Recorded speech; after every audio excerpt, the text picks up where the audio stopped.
Дипломати и дипломатски представништва и европратеници го поздравија одржувањето на изборите во Република Македонија во мирна, фер и демократска атмосфера, без забележани нерегуларности, што всушност беше и оценката на ОПСЕ ОДИХР. Европската комисија не сака да одговори дали е во духот на демократијата и политичкиот надпревар да не се признава пораст на мирни и фер избори во Македонија, што е констатација и на меѓународните наблюдувачи. Сепак од официјален Брисел се повикуваат на заедничката изјава на високата представничка за надворешна и безбедносна политика Федерика Могерини и еврокомесарот за преговори за проширување Јоханес Хан. Комисијата целосно ја поддржува прелиминарната оценка на ОДИХР на изборите и нивното спроведување. Таму се истакнуваат прелиминарните резултати, но да го почекаме исходот од процесите на приговори и жалби, истакна портпаролката на Еврокомисијата Маја Коцијанчич. Инаку во нивното заедничко соопштение за изборите во Македонија, Могерини и Хан потенцираа неделните предвремени парламентарни избори во Македонија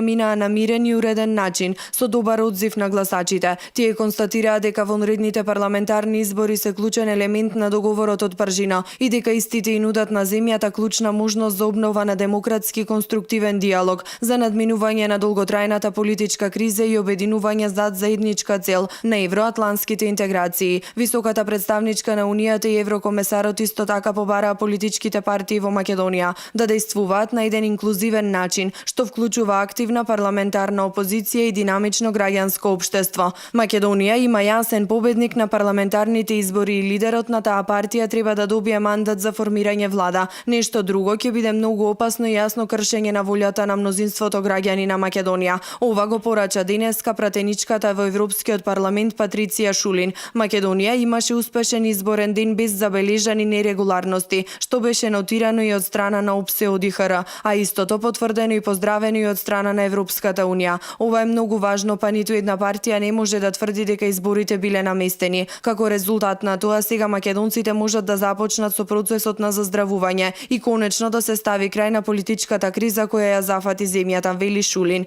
Околу изборите во Македонија се огласи и шефот на германската дипломатија Франк Валтер Штајнмаер. Текот на изборите беше во ред како што слушнавме ние. Сега е важно колку што е можно побрзо да се формира влада и да се вратат стабилните прилики во Македонија, изјави вчера шефот на германската дипломатија Штајнмаер по средбата со шефот на хрватската дипломатија. Пржинскиот договор ја донесе земјава до успешни избори минатата недела, изјави вчера евроамбасадорот Самуел Жбогар на доделувањето на наградата Жан Моне. Тој очекува од новиот парламент и од новата влада спроведувањето на потребните реформи за земјата да продолжи кон евроатлантскиот пат. Пржинскиот договор ја донесе земјата до успешни избори минатата недела. На овие избори луѓето имаа можност да изразат волјата и тоа го сторија во огромен број. Очекуваме дека новиот парламент и новата влада ќе се ангажираат веднаш по спроведувањето на потребните реформи со цел да ја доведат земјата назад на евроатлантскиот пат, истакна евроамбасадорот Жбогар.